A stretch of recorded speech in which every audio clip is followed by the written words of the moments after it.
Hello, salutations, and welcome to Hell. Hopefully mine, rather than yours, but stay a while if you will, and hear the tale of how I took the most humble of weapons, the earliest of equipment, the trials, the tribulations, and how I endeavored to conquer Borderlands 3 with only the starting gun. After choosing Mose, stepping off a bus, and having a conversation with Claptrap, and he for me, unveiling the weapon to end all weapons, at least for this run, the gun of the hour, the Moloko. No prefix, no suffix, not a single fancy thing to speak of. And some guns now include an alternate shooting mode. Try it out. I said nothing fancy. You know what? It's fair that you point that out, Claptrap. I think it's time we break with tradition for a minute. Let's go over some rules. These are not fully comprehensive, like no multiplayer and no blatantly cheating I think should go without saying. But what are the rules I actually care about? Well, our damage has to be caused by the Moloko. Jump damage, slide damage, slam damage, grenades, shields, class mods, artifacts, melee, pets, cars, and skills are not the Moloko. Breaking open boxes and bits of the environment is damaging something, so if I'm doing it, it better have been with the Moloko. And in case it bears clarification, I mean the Moloko, not some knockoff high-level prefix or whatnot having hunk of garbage. I mean the level 1 gun that I got for starting the tutorial. This is the one and only version we're going to be giving the time of day. If I use it to shoot a Goliath's helmet off and the Goliath kills someone, I didn't throw those hands and I will not take responsibility. Same can be said for every NPC and bit of environmental damage. I won't be aiming for barrels, but I also will not babysit in general. I might consider pet sitting, but it better be cute. And if it starts attacking anything, we're going to have problems. It stays home. All in all, the game has an incredible number of ways to deal damage and break the rules.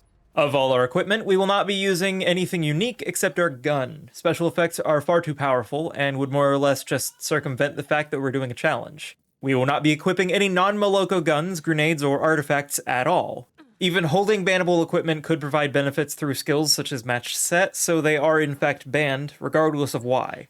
Nothing we use will ever be anointed. Despite having gear filters, sometimes things would be equipped on pickup and promptly removed. Just non-offensive shields, class mods, and the hellspawn that is my spitball slinger. Offensive shields are categorized as anything that augments or provides damage. Defenses are fine. For the record, here's my final class mod and shield, followed by my build. I did not respec at any point. I will reiterate that I chose Mose. The reason is simple. She regenerates bullets. Other characters do not regenerate bullets. My skills have been primarily chosen for ammo efficiency and regeneration, while any form of action skill would of course be banned regardless of its chosen purpose on any character because that would make things downright easy. Skills that give percent bonuses are allowed for the fact that they're providing very little and give me access to regen. Things that outright replace damage or provide whole new sources are disallowed. Skills like Amara's Catharsis that causes enemies to blow up, or Wildfire, which lets statuses spread between enemies, are not the Moloko. I would argue that Mose's skill Short Fuse, which gives you a chance to cause an explosion on hit, is also not the Moloko. Where conversely, Cloud of Lead and Experimental Munitions, which cause shots fired to also deal fire damage, I believe are. Is this arbitrary and possibly controversial in terms of distinction? Sure, but ask yourself this. When was the last time you reset an area because you accidentally got slightly too close to an enemy with a janky hitbox? When last did you reset an hour more of progress because you misclicked? Arbitrary distinctions are my domain, and if you're gonna raise a fuss in my house, you better know where you're standing first. Of course, if I'm not even allowing artifacts, you better believe that Guardian rank is out, and ending out on what might be the single most asked question during the streams that made up this run. Also, I stream, if you're for some reason interested in a far less coherent version of the voice you're hearing currently, was how good are the zip rockets? Well, I have a very simple answer to that. I don't know, because I didn't use them even once. We're using the starting pistol. Just the pistol. The attachments can stay at home as long as your pet stays away from them. Now that we hopefully understand each other, we're going to introduce just one last little concept. As you see, Shiv lies before you, bruised, battered, and broken, by bullets aplenty. He's the first and of course the weakest boss we'll be facing. While skills will slowly make the gun better, enemies leveling will rather achieve the opposite in dramatic fashion. But how could I relay to you just how things are going? How they've been? Well, our resident stat cat Ivy has combed through a frankly stupid amount of footage to bring to you from the pits of hell the gift of numbers. Say hi, Ivy. Please just let me out of the basement. I don't want to count any more numbers. That's enough out of you for now. We'll check back up on you later. After freeing Claptrap and blasting our way through some bandits, we were officially Crimson raiding the place. Take a good hard look at this, because these are arguably the last times you should ever be using this gun. And oh boy, have we some game to go. Being sent out to find a man who somehow does less damage than I do, I'd take a page out of his book and avoid all known combat where possible. An action that would similarly elicit a great deal of confusion from chat, as leveling is a bad thing. Sort of. Sure, having more skill points is nice, but Borderlands 3 levels up with you, not down to you. By being over, or even on level, I would risk missions getting raised. You can push the game to frankly stupid levels, and while of course a lot of things scale, my overall damage would remain the same. Do I want the end boss to be under level 40 or over 50? Both are completely within my control. So in an absolutely backwards way to a degree, leveling would make me weaker, but also be necessary. Like I said, welcome to hell. Luckily steel chains are less resistant than human flesh, and I was able to free him after sprinting past potential XP. Avoiding experience in an RPG. This is dumb. Either fortunately or unfortunately, there's not much I can do about mandatory experience. Some kills are required and the level up damage bonus is helpful, but the deeper we get, the less a minute of double damage is gonna put in work. Finding out that they expect me to fight God or die trying, but they were both unsuccessful in keeping their own house key safe, would of course result in me having to get shot a whole lot of times getting a car for the car manufacturer, who has an interplanetary business dealing in cars. I'm still not over that. I can't be trusted to choose a gun, and you think I know what a good vehicle is? There's a reason this is one of incredibly few times that I used a car in this playthrough. That is, of course, being because I didn't want to accidentally run over bits of terrain, because that would be cheating. But if that doesn't display poor judgment, then I don't know what will. Just remember, for every moment of standard gameplay that you see, there's usually countless more that you don't. Is this exciting? Does this just make you sit at the edge of your seat waiting for that next moment of high-octane adventure? Editing is magical, and you'd be amazed how much footage is basically just this. Now, there are many things that make doing something like this run better. One of the biggest boons, of course, is general knowledge of what you're doing. In this case, which fights are totally optional? Answer is probably most of them. I don't know, I don't keep track. A lot of my time is learning as I go and hoping I remember valuable data for next time. Now, of course, Mouthpiece. The lovely little fight that he is, let's do some math together. My aim is subpar. I have a gun that's starting to fall off. Were this a casual run, I'd say it could stand to be replaced. Not mandatory, but it's not great.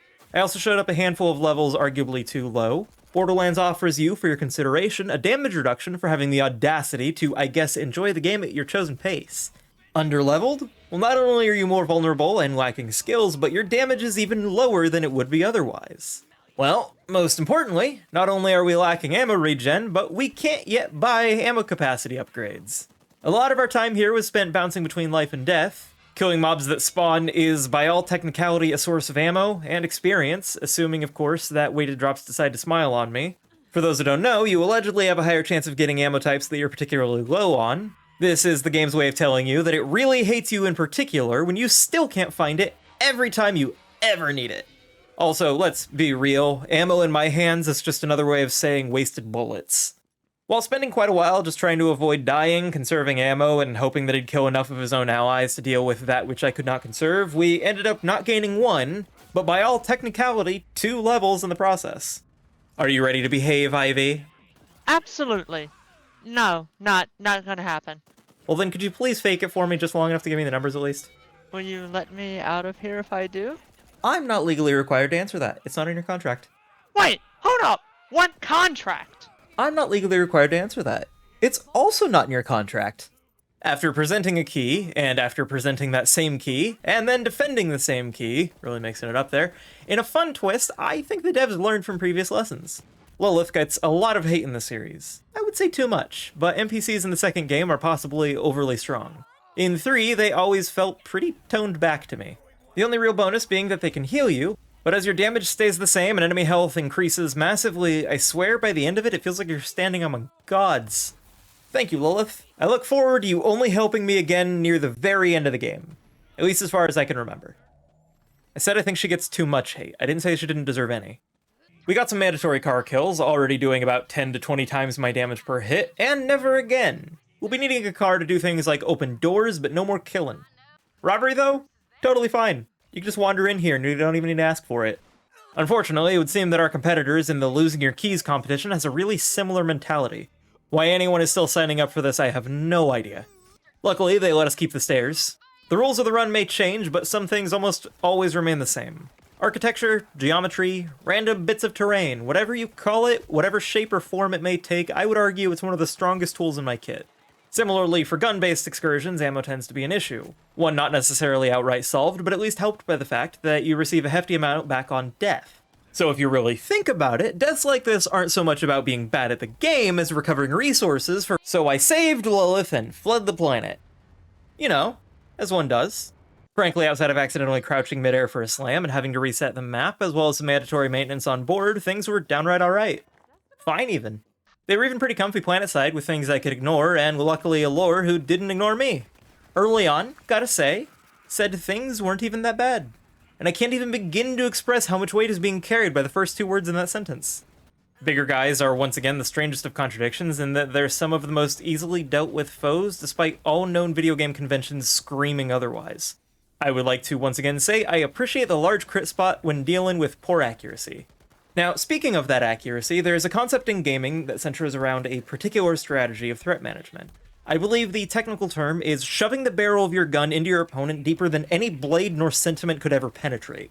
Because remember, a sharp knife might sound like the fastest way to a person's heart, but if you really want to stay there a few 100,000 lead rounds from the world's worst built gun, now that's got a lasting impact. Also, having Zero here as a safety net is really nice. Having people to accompany me in general is nice. And no, multiplayer is not allowed unless it's explicitly stated or directly implied by having a person with me from the beginning. Because that's how this works. The rules are not all-encompassing, but if it feels like cheating, then it probably is. This is different. Clearly, I have zero help. Oh, come on, Zero, lighten up, come back! Speaking of bad AI, though, Gigamind. We got a skill that lets us regenerate up to 2 bullets over 3 seconds when we crit. The number will increase with higher mag capacity, as well as additional regen sources. Way later. Shooting too fast will just kind of waste that. So after farming out some money to buy more bullet capacity, we were ready to really slowly fight Gigamind. And yeah, sure, the AI broke here, letting us get him down to his red health, but the rest of the fight looked kind of like this. Being very within health gate range at our current level difference, and, you know, dealing reduced damage while still having a tiny bullet capacity. In theory, every bullet we can fire can get us 2. Sometimes also saving a bullet because Mo's is weird, but missing is incredibly detrimental. And so is rapidly chaining crits. Slow play is sort of the only play. How bad was it, you may ask? How long was the fight knowing we had to get lucky with its accuracy competing with mine to see which of us could waste more ammo, while occasionally having Malawan troops all up in my business? Admittedly working as great close-range volunteers to, and I can't stress this enough, really slowly generate little bits of damage to pump into the most giga of brains. I would say overall, it was about this bad. Wait, hold on. Ivy, that was your cue. This bad. Reese, you know not of what you ask me, nor what you're going to do. And breaking no patterns. Is it that time already? We went to pretend to help Maya all the way up until we had to actually help Maya. Frankly, this is ridiculous. The gun still, against all odds, is fully capable of doing numbers. Enemies may vary, but a lot will sort of just sit and emote on you while you just dump your inventory into their faces. As such, at some point in the journey, I started doing most of my killing while on my knees in Fight for Your Life. You may laugh, but who's laughing at the end of multiple magazines being peppered into their faces until they just fall over? I'm not convinced that it killed them so much as that it just wore them down to the point of giving up. Like a kinda sorta high-pressure hose. It hurts, but it also can't break skin. And if I, of course, fail to kill with this methodology, what are they gonna do? Give me ammo? Oh no. Anything but that. As for Nogs, though, and more specifically the badass variety, I had to specifically practice circle strats. For those unaware, I don't tend to play with a mouse. This was legitimately me trying to play through the game with a mouse for the first time ever. Not the first game I've ever done, but the first one that I've done willingly, and the last time was when I was probably doing something on the channel, but I don't know, I do a lot. And the time before that, there might have been a time before that. Regardless, circling one could do it, eventually, painfully, Literally, my form is bad, and using a mouse was physically painful by the time the run was over. I still need to work on that. Afterwards, we did more or less the same thing for a while, but with Maya here to do pretty much all of the heavy lifting. Against all odds, trading Maya for Ava, not only were things going alright, but the Ratch Nest, an enemy that can heal itself quickly and often, went down genuinely really fast. And as far as I could tell at the time, I was the one killing it. I've struggled against this thing before. I don't know how to feel about this, beyond the fact that a nest managed to be this game's Bloodwing relative to the starting gun run. And if you don't know what I mean, then have I got some homework for you. This fight was downright easy, and I'm not even fully sure why. Hardly even an effort. You know what really didn't go down that route, though? Have you met Trant recently? I'm used to him being a bit of a pain, and I'm used to using cover in, let's say, creative fashions, but oh boy!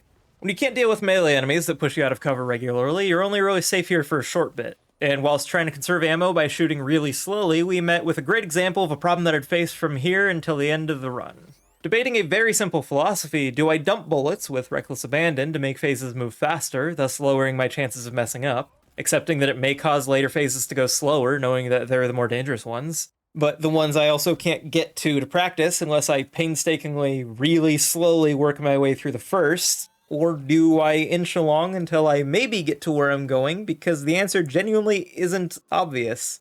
Sometimes it is, but not often.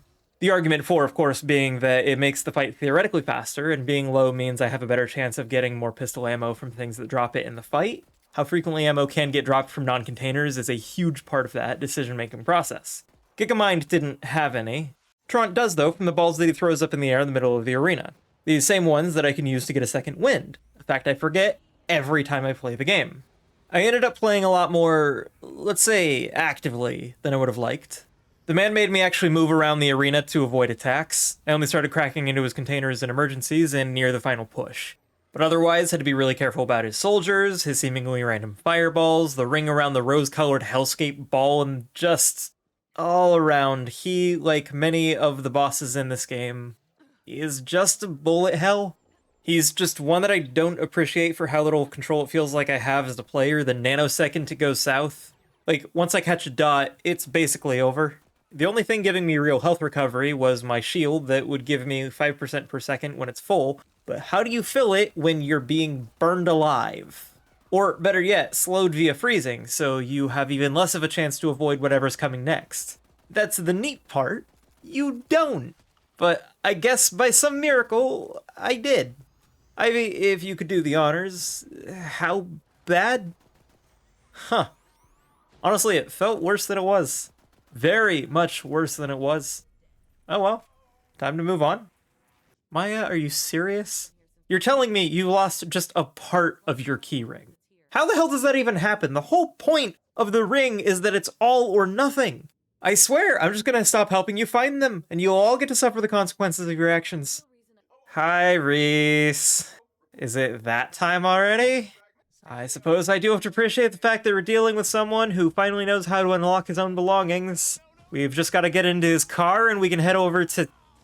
Yeah, that sounds about right. Limited credit where it's due. You can make a mean lockpick, but you're on thin ice. You know, though, I gotta admit, it wasn't that bad. And I mean, the AI broke down, as was often the case, but it was reasonably comfortable. Until it wasn't. Basically, you can sit here and shoot somewhat safely to deal with the badass Nogs and accompanying troopers. I am showing you this, and only this, instead of the dying on loop to enemies that have drones tied to them, fully capable of shooting anytime their host isn't. Drones that are replenished faster than I can break them. Ones that cause on-screen flashing effects that are so aggressive that not only was I basically blinded while they blitzed through my health bar, but I couldn't physically see where I was getting shot from as I bled out on the ground. I do not feel comfortable showing footage of this occurring out of love and respect for my audience, which contains people that are sensitive to things like rapidly flashing lasers that I can do absolutely nothing about. This room was potentially painful and even unsafe. Gearbox, less visual pollution in the future, please. It required getting the troopers to choose to take cover, specifically on the right side, where they'd pop out consistently enough to beat their shield regen, but Malawan weapons have a tendency to be a lot brighter than they need to be. Once again, flashing effects. Whoopee! The actual killing part for the last two was just reliant on luck. Their frontal shields are oppressive, and if they were both aggressive at the same time, I'd never stand a chance, so lucky me, I guess. You could say the run was overall a hell of a grind. Because, never mind. Now, you may look at the floating balls that are up to 7 levels above me, and quick aside, this is why I hate the leveling system of 3, but may look at them and think that they'd be a massive pain due to the fact that critting them is just kind of out of the question. And yeah, kinda. Like, I'm certainly not happy to see them here, and some of their compatriots are downright easy to handle. They're prone to doing stupid things, like standing in acid that they broke open. On the other end of the spectrum are badass troopers. Fast-firing shots, high damage over time, high health relative to my output, and killing even one of them took so long that the surrounding enemies respawned and some blew themselves up on said troopers. Hey, also friendly fire is a thing that can happen. Neat, huh? It's a good thing that they came along and I will not take responsibility for it. The main alternative is these particular stairs. Their AI is genuinely one of the better ones we're working with. They're great at positioning, using cover, and generally being a pain in the ass. Unless you use these particular stairs. Then they just kind of stop. I welcome this, and I'm glad that this is definitely the only time these enemies come up, because it took forever and was dreadful the whole time. If they were to show up anywhere else, that would be a nightmare. At least the following conflict would be punctuated by a big mech with the aim of a cross-eyed armadillo, and absolutely none of the badass troopers that... I hate this game. So I checked basically every conceivable angle that I could maybe safely shoot from over the course of, once again, a really long time. I really hate to say it, but genuinely the strategy was to dodge incoming bullets from multiple enemies until I could eventually focus one of them down. I am a simple person by many respects, especially when it comes to my approach to strategy. When the answer is get good, there's an incredibly high chance that my answer is get sad. Than usual. Depression is a bitch, what can I say? But we did manage to get through it in the end. The enemies, not the never mind. We managed to clear the place out and start the following boss, before the game crashed. To be fair, I was probably due for a break, because after the first day of streaming, we were just shy of 18 hours into the run. You know, as one does. As for the boss on day 2, well, would you believe, of all things, he's hogging a key. Not even to open things, but for a glorified LED.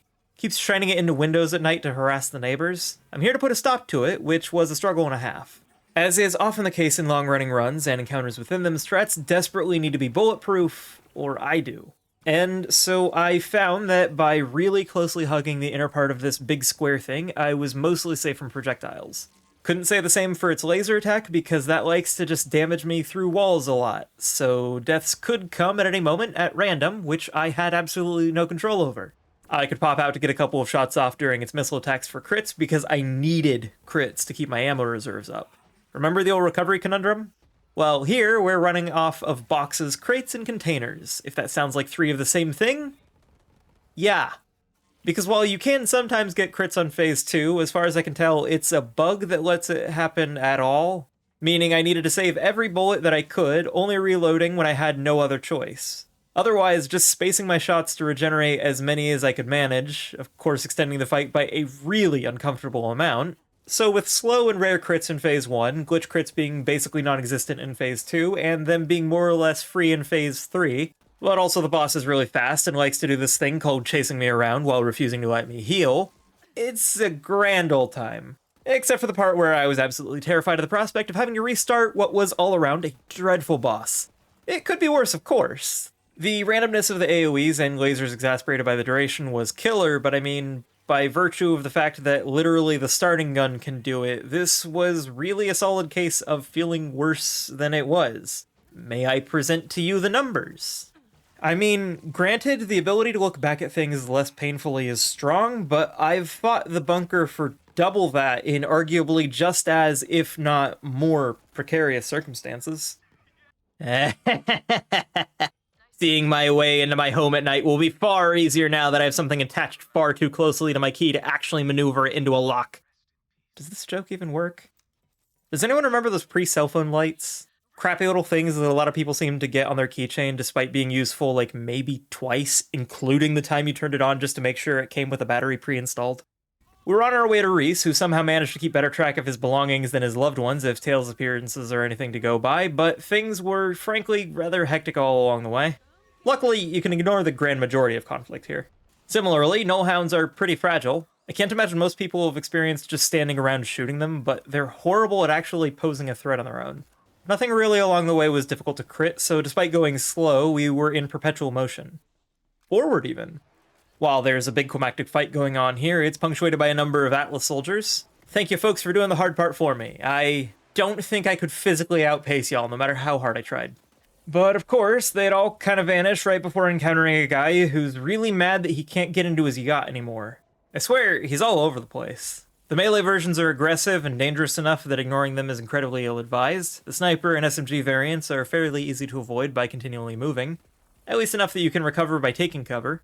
If you kill enough of his clones, you'll get another roll at where he is, sometimes on the ground, sometimes not. Regardless, he's easy to headshot, and the clones have basically no health once their shields break for second wins. And damage be damned, here's what happens when his shield breaks. It's not hard to crack open, and him being so strangely squishy, I don't know, it just felt under an hour. Is that even legal? We started 7 levels too low and ended at 6. How? You know?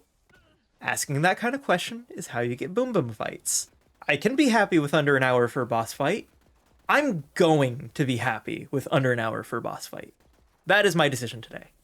Reese, remember, dress yourself to love yourself. Don't worry about what I think. Ask yourself if it makes you happy and or feel good, because if nobody else appreciates you, you still can and should.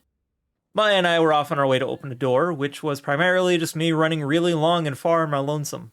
Except, of course, when she needed to open some smaller doors, then we got to Athena's 2.0, her doing a lot of heavy lifting with me playing a supporting role.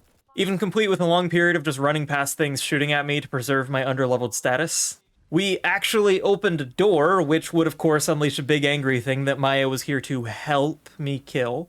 I do believe that's what we call a non-issue. Hang on, let me just check something. Yeah, I'll give you one guess as to why we're still under an hour. It was mostly running around, unloading into it, picking up ammo when I could from the blue sprite looking things, and waiting. A whole lot of waiting for her to deal with the whole fiasco. It sure was nice traveling with her. I'm glad she's gonna live a long and healthy life after this. Though I did have to do some mandatory melee. Ava, why are you the only one here? And why do you look somewhere between sad and blaming someone else for things outside of their control that you're also largely responsible for?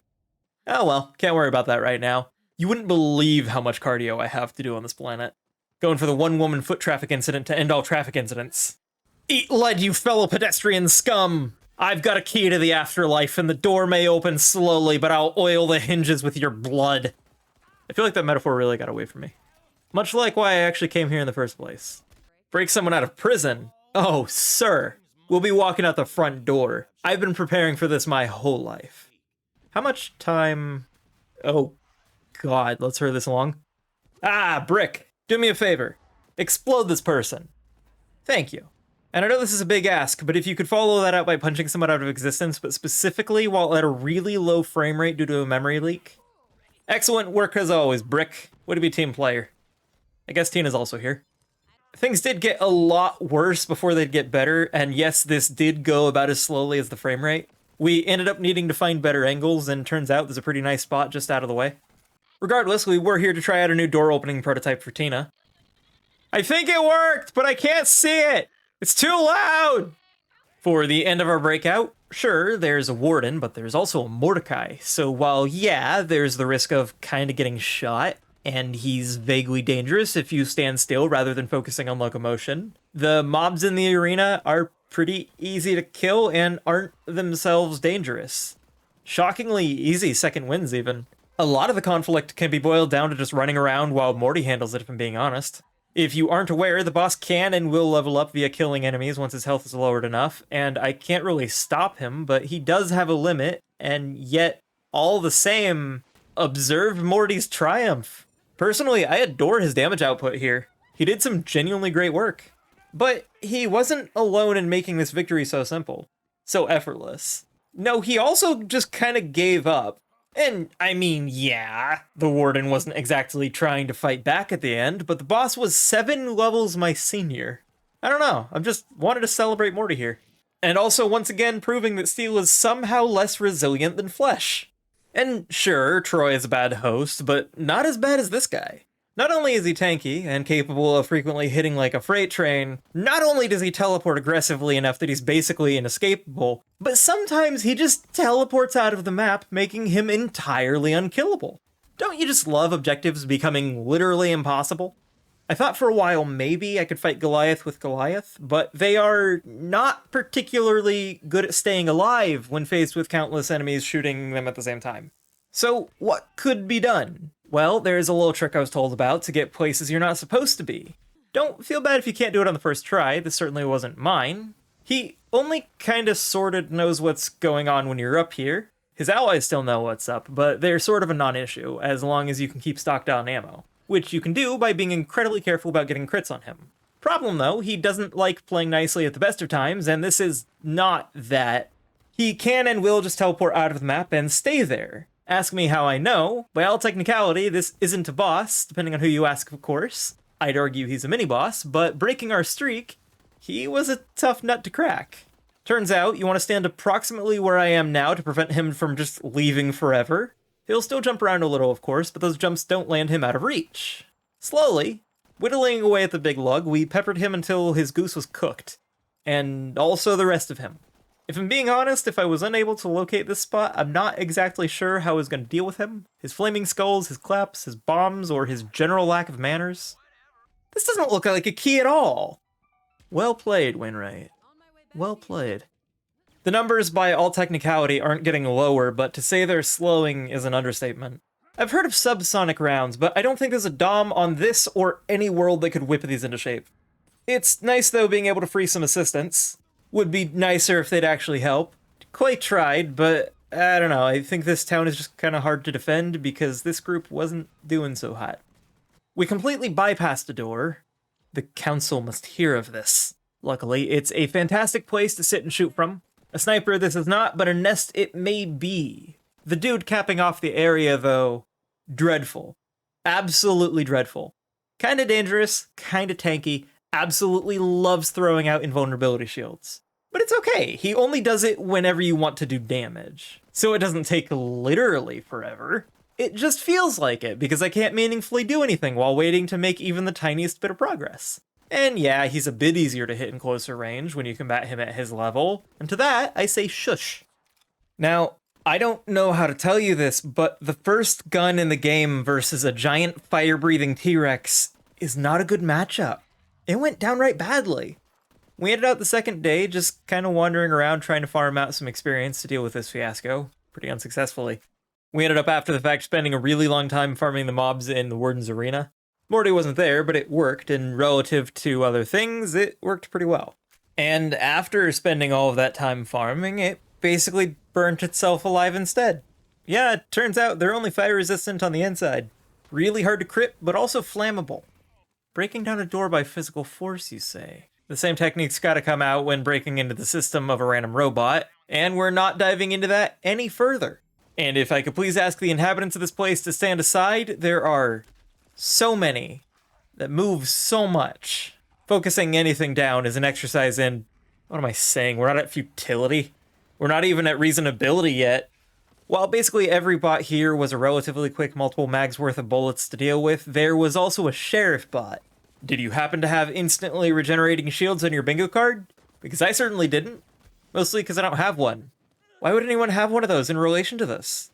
As far as I could tell, the best I could really do was go full aggro and hope for the best. I don't love that as a strategy, but it seems at least vaguely less likely to try protecting itself when there's a face to shoot. And I can't believe I'm saying this, but I'm really glad that accompanying me was... You know what? I'm not saying it. I'm gonna thank these missile turrets for being here and not acknowledge anything else going on in this room beyond shooting a large number of enemies over a larger span of time. There is nothing else we need to draw attention to. Except maybe this big thing that doesn't understand a pivotal concept. Range plus mobility beats damage. I'd say get on my level, but I won't let you. As the saying doth go, you're too slow! And then a completely unrelated to everything robot showed up to very mildly wound a boss, but only sometimes. I can't stress enough, the damage dealt to her when starting out was incredibly inconsistent. We spent a while trying just to get a good start at the fight with it maybe doing something, but, you know, And of course, because it's a really well-designed game, we can't skip the dialogue, so we got to listen to him talk again and again and again. You get the full conversation every time. There is no avoiding it. If I'm being totally honest, I don't actually know how long that part was. Ivy hasn't given me that number yet, but it's too long. It's too goddamn long. If I'm being honest, I really don't know what determines pathing that any given foe takes when there are multiple options available.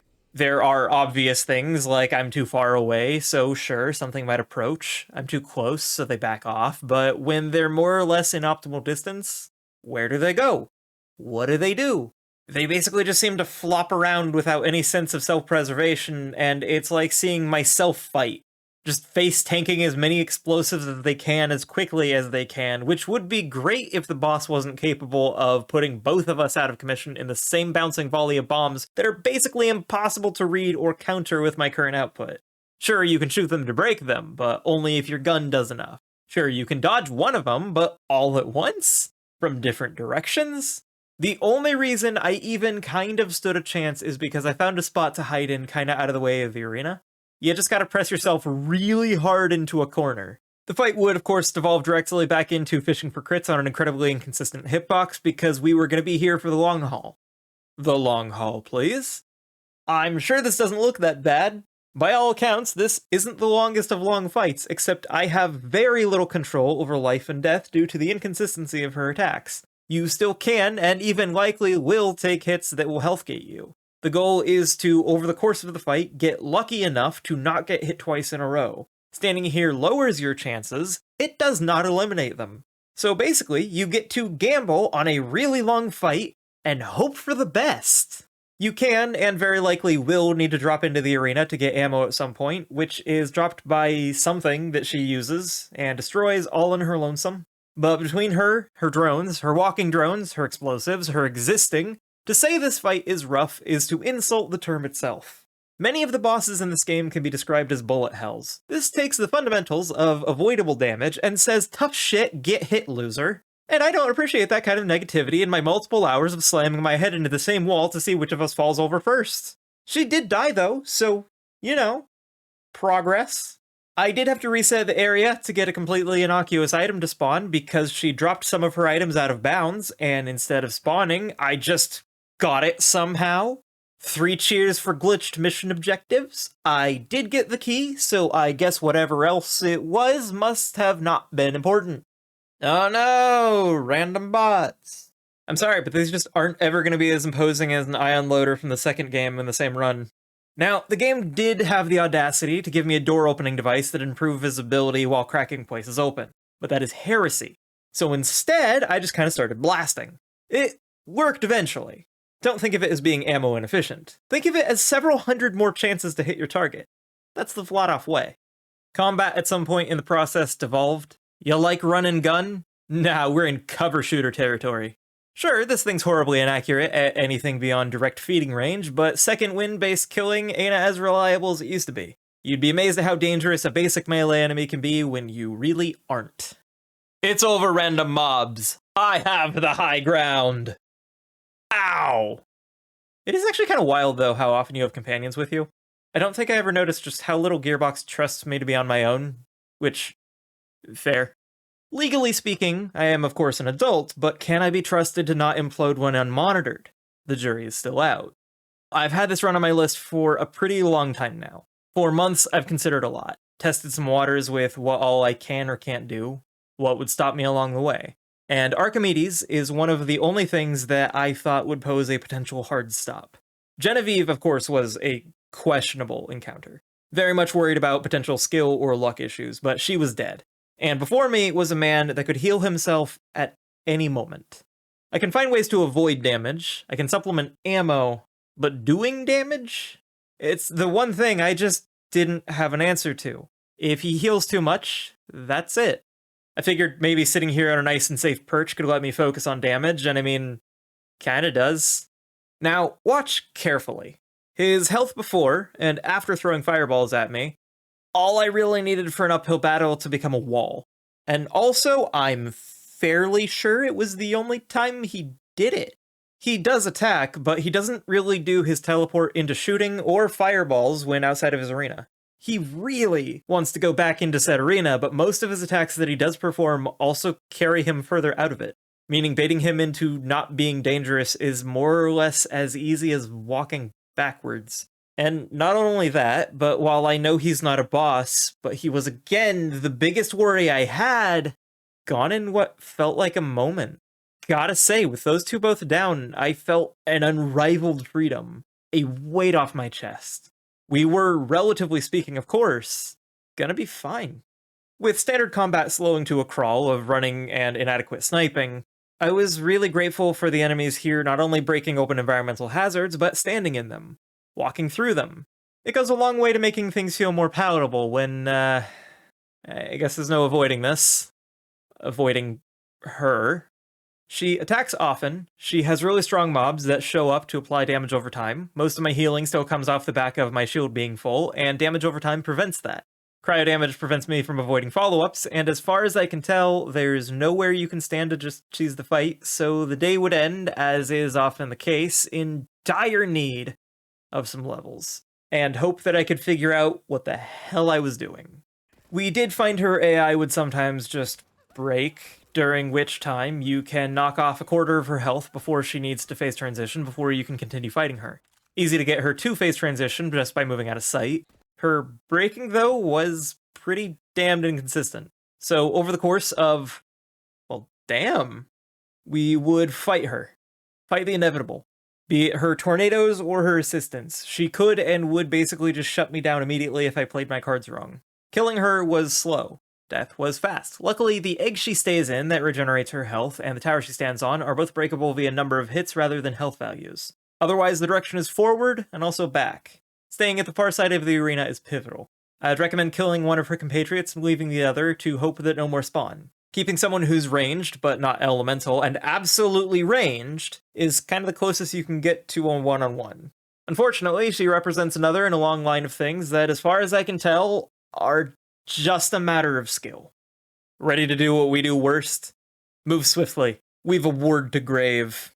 It's certainly a fight that exists. Basically just a tankier version of what's to come. Granted, there'll be a higher level later. For the record, I don't have a cheese strap for them. I'm not sure what it says, but they're really just not even worth finding one. First we would ward a grave, then we'd grave a ward. Then came something I genuinely didn't expect. Just in general. I was ready for a mini-boss being impossible. I was ready for a boss to be agonizing. I was ready for basic mobs to become a hell in themselves. But I wasn't ready for a fight this late into the game that 5 levels under, not only was it easy to get second wins, not only was it easy to deal damage, but it was just easy. Okay, listen, I know everybody's gonna have different opinions on what makes for an easy fight or a hard one, but Grave Ward doesn't react to you. It was long for a casual player, sure, but the attacks it does are in a constant order, only changing on phase transition. It's the most predictable fight in the game because it's not a fight, it's a stage hazard. The only real risk is getting tapped really hard without an enemy nearby or being forced to slide into one of them. Which did happen, requiring a reset. Didn't love that, but not only was this fight easy, it was helpful. I need experience. Grave Ward does damage to the mobs in the arena. As long as I also damaged them, the kills it gets give said experience. Meaning it's a big ol' farming buddy / punching bag. This is how I got most of the rest of the experience that I farmed throughout the rest of the run. I went from farming Warden's mobs manually to this. I knew boss mobs tended to be weaker, but the disparity of strength even among them is immense. These ones in particular are so disproportionately weak, and it's great for me. It was so nice that later down the line while farming, I straight up killed Grave Ward a second time. Let me say again, in a challenge run using just the starting gun, I happily fought and beat Grave Ward a second time. I don't know what else there is to say. Now, you know, Tanis, in a roundabout way, I guess I could say that you were key to success around this whole thing, just as long as we don't lose you. Son of a bitch. So, I know this isn't a shotgun, so it's not exactly apples to apples, but along the way, the game threw a gun at me that casually did 490 times my current damage per shot. 490 times, and we're still not around max level for the run. That hell fueling my rage, I rammed a car into a mandatory wall to practice what would come soon. Meeting with Vaughn and taking on nigh every bandit, specifically in running past the grand majority of them, sometimes because it's the only way to combat them at all. Luckily, mid-range still worked for many bosses. I really don't understand the general balance of the game. You have complete non-threats standing right next to monstrosities of game design. But there's no time to worry about that now. I have a car to very delicately move out of here, followed by a full festival and nothing. And then this thing. This ungodly machination of menaces aplenty would turn into this. Mostly just this. The damage dealt to parts of Carnivora remained after respawn, which is really convenient because cars kept spawning and killing me, including but not limited to a unique car that kept respawning, because this took over 3 hours. And while it wasn't technically the end of my day, it was mostly just waiting. And I can handle spending a while on something, but while tired, getting more so, and frankly, I don't understand the appeal of what amounts to a big moving loading screen. It's just a lot. Like, it's not a fight. The intended route just has you wandering after a car that doesn't fight back, blowing up some cars, then repeating until you can finally end the car combat. The famously really good and not at all blech car gameplay of Borderlands. It got so bad that it briefly turned into an art stream, and I'm not showing you the results. I'm not a good artist at the best of times, and I was losing it.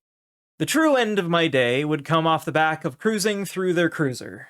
After a bit of farming, it was time to agonize over the larger details. We'd fight a big old robot that was very reminiscent of Grave Ward if it was an actual fight.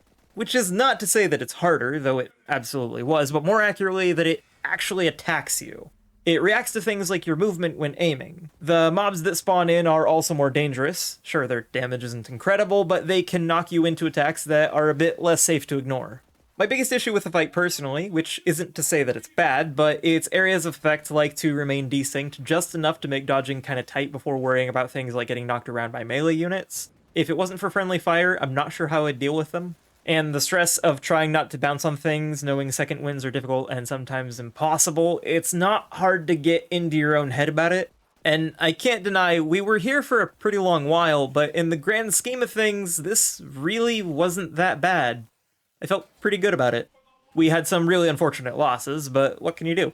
It at least beats the heck out of Carnivora, and this was the first level at which I'd get to play around with passive ammo regeneration, with or without crits. And sure, this fight is long, but at least the last phase was basically free. Nothing that can hit me back while I chain crits, as ideal as it is ever gonna get. Just gotta clean up these two before I get going. Whoa, wait, hold on, what the hell is this? Ivy, why? I don't know. I thought it was in my contract. Get out of here. I can't! Afterwards, I was invited to do some defending of a Crimson Raider base. Not sure why, though. There's not a thing to open in sight, just a bunch of goobers with guns, and I mean, there are other raiders kicking about, meaning I'm the weakest here by default. So how long did it take for them to handle it? Ivy? Stats, please.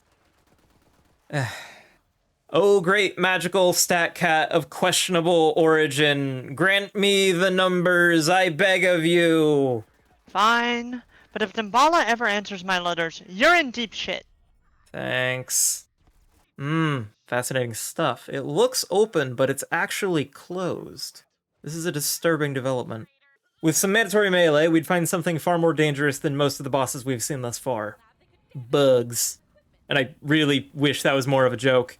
Varkids often get underfoot, which is a rule break. They love to pod up, healing to full. I can't kill badass pods, and I sure as hell can't do anything about larger pods. Every bug I kill pushes me toward leveling up, which is again, more harmful than helpful at the moment. And between the bugs going several steps beyond numerous, ranged, flying, and goddamn numerous, I was struggling immensely. We spent so long here trying to deal with them that I found out they work on the standard enemy respawn timer. As far as I can tell, you don't have to clear everything out entirely. Enemies are allowed to respawn, but you seemingly need to kill at least an instance of them, and good luck guessing which is which. I'd eventually start making use of this container to hide and shoot bugs from, but would go on to find out that you can easily be hit by said bugs through walls, and all around, things were going poorly. I was tired. I figured I could turn in early and watch Salt play some Dark Souls. For those that don't know, one of my best friends, Salt, streams over on Twitch far more regularly than I do. They're not great at games, but they give it their all, and I am absolutely biased, but they just hit affiliate, and I'm proud of them, and it was a nice pick-me-up. Eventually, the bug AIs just kind of broke down, and we 1. Woo! The ultimate strategy of ramming my head into a wall prevails again! Speaking of again, though, some mandatory melee, followed by an unholy amount of running. The best of marathon runners would look at this and say, what is this, a video game or something? I have no idea what you're talking about. I've got better things to do, like be outside and better myself physically. Or something like that. I don't know. I don't feel like I spend a lot of time talking to sporty people. Please stand aside. I have places to be, people to slowly annoy to death. People that look a lot like yourself now that I think about it. You've got this, Ava. I believe in you. Her ability to get shot at and me not to care. I know you've got that down, so if you can make sure the enemies follow suit, that'd be great. I was far too involved in this conflict for my liking. And I was very involved. Places like this give you a whole new appreciation for just how much combat there is. But I'm not gonna make you sit through that. Rachel, though, totally different story. Very non-typical. In the sense that she was unique, not that the fight was different from how it normally is with her. She only really summons minions if you enter her arena sort of deal, and you can't get crits on her until her shield is broken. It recovers pretty damn fast, so keeping damage on her is important, though that's easier said than done, especially given how easily she can kill me. Relatively speaking, the level difference is tiny, and yet her output is as deadly as any big boss before. So carefully peeking up the stairs was really important. The extra anointed after the fact is, of course, incredibly skippable, so you know how I was always going to solve that problem. The fight after, the Troy to end all Troys, is certainly a fight that exists, and nothing can ever take that from him. He's fast, hits hard, and has some nice variety to what he does, even if avoiding him sometimes is a little on the side of damage mitigation rather than full evasion, which isn't great. But anyway, he's a whole lot. A massive bucket even, a boatload of dodging, and slowly, ever so slowly whittling down his seemingly endless health pool. For a while, it was looking like it was just that, but not wholly. The second phase is mercifully fast, with points that only need to be shot once to expedite the process, and yeah, it certainly helped with a chunk, specifically the middle chunk of the health bar, which is a great boon, not trying to undersell that, but by God, phase 3. Dark Souls tends to have a sort of give and take to combat, an ebb and flow. You defend, then you attack, and you repeat until you win or you don't. Shooters, I mean, they can, but they don't tend to have the same vibe. This is that vibe. This is Troy leaving himself open to being blasted directly in the face a lot, and capitalizing on what are describable as openings is pivotal to giving him a case of lead poisoning. Luckily, there was a pretty steady supply of ammo to be sure I didn't have to worry too much. He is another in a long line of fights, though, that primarily come down to skill, and also is defined heavily by the fact that you're either pretty comfy fighting him or you're not. Which is to say that you can spend a good 10 minutes just cruising, only for him to healthgate you and follow it up with sending you back to square one. Might I just say, I hate that balance a lot. Recovery from that tends to be more stressful than fun. He's not immortal, though, and he, like all who came before him, would fall to the might of, in case it bears repeating, the first weapon in the game. He thought his death was bad? Nah, this gun and everything that has come with it is driving me loco. Because we have a whole new plan of problems. These ones solvable by standing on high places. Please get me out of here, mandatory melee. I wish to flee. Malawan! Following a really common theme, though, across the franchise, Iridian enemies just don't live up to expectations. This isn't the greatest damage of all time, but this is pitiful. I did at least figure out how to skip some otherwise required melee, though, so that was neat. You know what wasn't? Traunt again.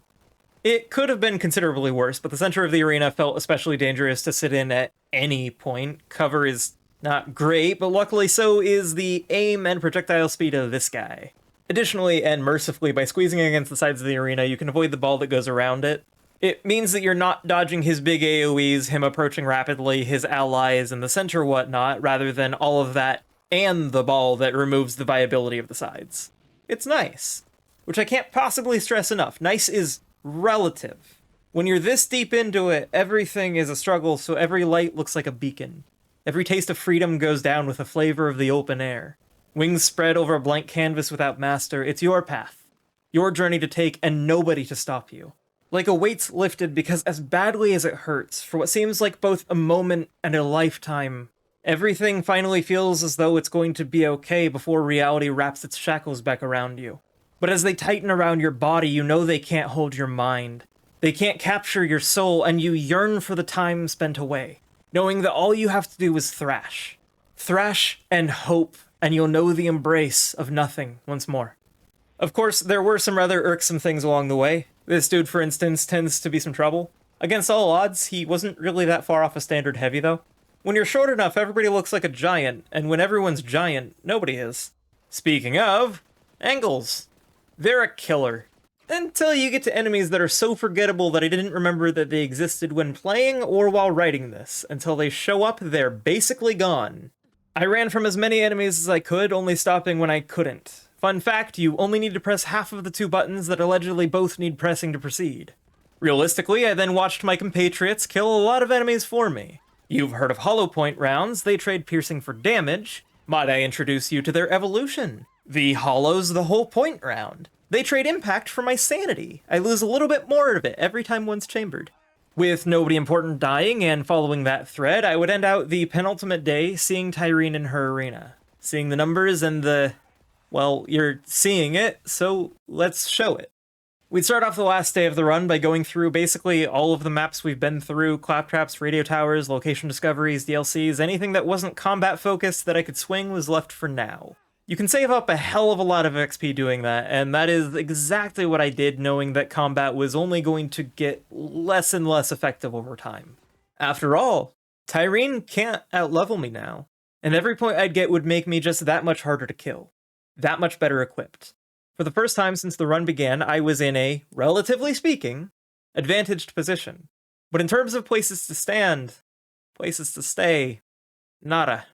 Tyreen is, shocking nobody, incredibly tanky. Her attacks are still dangerous, but compared to most things two-shotting me, it was kind of comfy. Which did result in me getting a bit too comfy. After all, she still can just kind of drop me with that two-shot if I'm not careful. Luckily, she throws giant crystals at me that break easily and drop ammo. If she didn't, I'd have to wait between shots, very slowly chip away, but instead I get to very slowly... you know, never mind. I got to shoot the godforsaken boss. The mobs that spawn in the arena are both aggressive and have enough health to be a problem, so I'd eventually put a premium on lowering their health. She can also kill them, which is problematic. She could blink at my second wins, and my chances would disappear before her very eyes. But I still had to do it. Because like every step to get here, it was an endurance battle. Like was unfortunately often the case, there weren't tricks. There wasn't some grand solution to the puzzle that was her. There was dodging. There was playing consistently.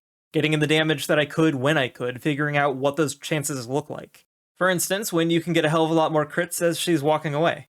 The best time I could find a way into her because it's the closest I could get to something significant. Knowing how, when, and where things like health vials were, because I can recover, but I can't recover fast. And being too tapped off the back of a dumb mistake incentivizing the second one, like your brain is run by a couple of little goblins that are rubbing their hands together with the most vile of grins, just overcome with mirth when you make that first mistake, setting all systems to charge headfirst into as much death as possible.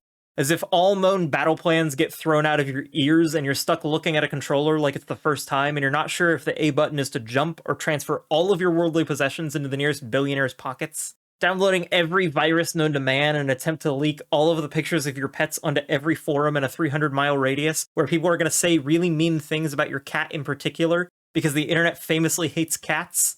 Confused yet? Apparently so am I when I take those big hits. And mastering that sudden discomfort, that shock to the system, is the part of it. She's not challenging in the traditional sense. She doesn't require some fine technique. She doesn't require you to have the aim of a god. She just requires that for as long as the fight lasts, you stay consistent. You stay resolute. Her health is finite, and my bullets are not. Tyreen is not the hardest boss in the game, but she is quite long. And Borderlands 3 is not the hardest game, in general or the franchise. After all, it can be beaten with the first gun you ever get. Even by someone like me. Still slowly learning to use a mouse, that thing was rough on the hand, but I did it. We did it across a full week of me being weak, bulldozing through the longest run I've ever done, And it's hard to say how one will look back on things, but to get through the second game under similar conditions, I had to do things that I discovered for myself. As far as I'm aware, just hadn't been accomplished or utilized like I did. I had to revolutionize the way I played a game that I thought I knew, and to date, it's one that I'm incredibly proud of. One of my favorites. I'm not sure how this is going to shape up down the line, but as I pore over every little part of the script, I think I've done well. And hopefully I won't be challenging it for run duration soon, because yeesh. Look how long this took. Just look at it. But with that done, I hope you've enjoyed your time here. I'd like to thank my lovely channel members, as well as Twitch subscribers for your support. You probably know how to use social media, and I hope that means I get to hear your thoughts now and on any future outings. Until then, remember to stay safe, spread some kindness in the world. Don't forget to do something nice for yourself, be it something big or small. Really take a moment to ask yourself if you can look in a mirror and say, I don't deserve to be at least a little bit happy today, because if you can, I'd recommend therapy to either sort out why you lie to yourself like that, or sort out how things got bad enough that there's even an ounce of truth to it. Taking a conscious effort to reward yourself for making it through another day is a hell of a thing, but what do I know? I'm just a potato. But one that hopes that you have a wonderful, wonderful rest of your day. Bye-bye.